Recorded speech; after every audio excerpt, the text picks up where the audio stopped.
Hey everybody, welcome to day 2 of my trip to Ohio.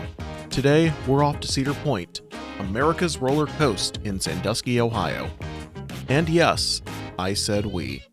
So in life, there are things you can't do on your own.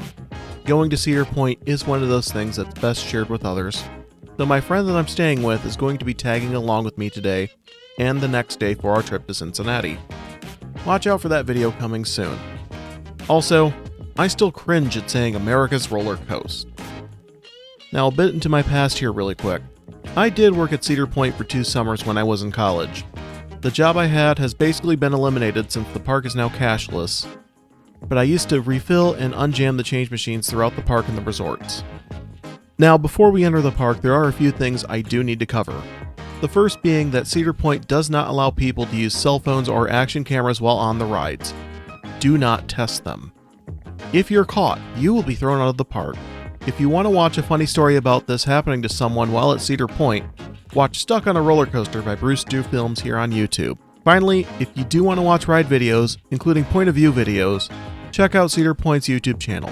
Both of those will be linked in the description below. Also, some quick tips for your information. If you don't know where something is, both Apple Maps and Google Maps can give you walking directions to wherever you need to go. And don't forget to download the Cedar Point app. The app gives you wait times, locations for things like bathrooms and restaurants, and a whole lot more. And if you bought your tickets ahead of time, you can keep them in the app as well as other add-ons for your visit. Finally, don't be afraid to ask an employee. All the employees at the park are knowledgeable about where everything is, and sometimes they'll even guide you to where you need to go. So while at Cedar Point, my friend wanted to ride a few rides and see what there was to see. Now, having worked at Cedar Point previously, I just wanted to see what had changed since I last worked there in 2010. And let me tell you, a lot has changed in those years. Now, like I said earlier, you cannot use your phone or an action camera while on any of the rides. The rides my friend and I rode were Corkscrew, Gatekeeper, Raptor, Rougarou, and Valraven. Now, my friend is plus-sized, and there were a couple instances where my friend fit in the demonstrator seat, but not in the seat on the ride itself. Also, be sure to talk to the employee at the beginning of the line and ask if there are any recommended seats to sit in when you are getting onto the ride. Now, if there's not a demonstrator seat, be sure to look at the sign at the entrance to the ride. It will tell you if plus-size riders can be accommodated or not on the ride. Also, I wish I had gotten screenshots of the wait times on the app, but don't believe the wait times. From what we saw, just about every posted wait time was wrong. When my friend and I were waiting in line for the Raptor, the sign at the entrance to the ride said it was a 20-minute wait to get on. From our experience, we had to add an extra 45 minutes to the posted wait time that was either on the app or at the entrance to the ride. Now, while we were at Cedar Point, a lot of the rides that we wanted to ride were down for maintenance. The rides that we wanted to ride were Millennium Force, Magnum XL 200, Blue Streak, and Iron Dragon. My friend and I did make the best of it and walked around the park a few times. If you want a cooler place to sit down, head over to the Frontier Trail since there are a lot of trees in that area.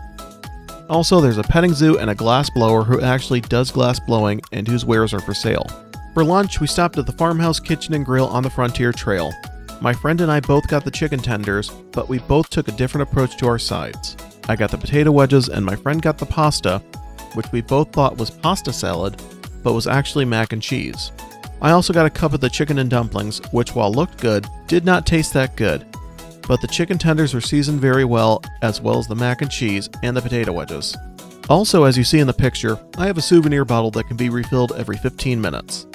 Since Pib Zero is harder to find and I like it better as an alternative to Diet Dr. Pepper, I was mostly drinking Pib Zero all day, except when we were eating our lunch and I had Diet Coke instead. And with a souvenir bottle, you can bring it to other former Cedar Fair and Six Flags properties, but I did not see Six Flags Great America listed on the bottle. Great America is the closest park to me, which is located in Gurnee, Illinois, so I'm going to have to go and see if it works there or not. Maybe I can make it before the season ends. Who knows? Also, if you know where I can easily get Pib Zero that's not Amazon or driving to the middle of nowhere, Iowa, please let me know. I'm seriously on the hunt for it all the time, and it's very hard to find outside of sometimes being in a Coke Freestyle machine. Now, I do have a funny story about when I was working at Cedar Point. I had to go to where this Coke Freestyle and frozen yogurt stand is now. Back in my day, it used to be a small video arcade. One day, I had to check on the change machines in there, and there was this high school girl working in the arcade. She told me there was a bat in the corner and she wanted it gone. I decided to try and help and get rid of the bat. So I took a broom from the back room and decided to get it out. Well, that didn't work. I hit the bat with the broom and it started flying back and forth across the arcade.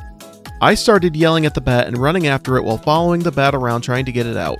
But eventually I was able to get the bat out of the arcade with the broom. Anyways, there's a lot to do at Cedar Point besides the rides. If you want to, you can try your luck at some of the Midway games, or hang out on the beach, or people watch. Now, we did have a great day, but eventually we decided that we needed to head back to Columbus. But before we headed back, we both wanted ice cream. There is an ice cream shop at the front of the park, but it used to sell Toff's brand ice cream, which is a local dairy company based in Sandusky. After Six Flags bought out Cedar Fair, they took down the Toff's branding and stopped selling their products.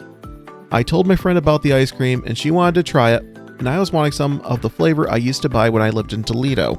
After leaving the park, we went over to Toff's on Route 250, which I did not know was a thing. It's actually in front of the Sandusky Mall. Now for today, I went for the birthday cake flavor, which was amazing, but it was not my favorite flavor. Believe it or not, my favorite flavor was Muddy Sea Salt Slam. I just couldn't remember what it was called without looking at the packaging. If you are in Sandusky and craving ice cream, head on over to Toff's on 250 before you head home. 250 is literally the main drag in Sandusky, you can't miss it. Also, if you want Chinese food, check out Andy's China Dragon. It's in an old Taco Bell on 250, but it's actually some of the best Chinese food in the state of Ohio. I wish I had been hungrier before we left the park because I really wanted to stop on by. Oh well, maybe next time. But that'll do it for day 2 of my trip to Ohio. We did have to stop on our way back to Columbus and charge the car at the Walmart in Mansfield. And I will make a future video about what it's like driving an electric car and charging it as well. Now before I go, I have to ask, what are some of your favorite rides and things at Cedar Point? Leave a comment, and as always, don't forget to like, share, and subscribe, and I'll see you next time in Cincinnati.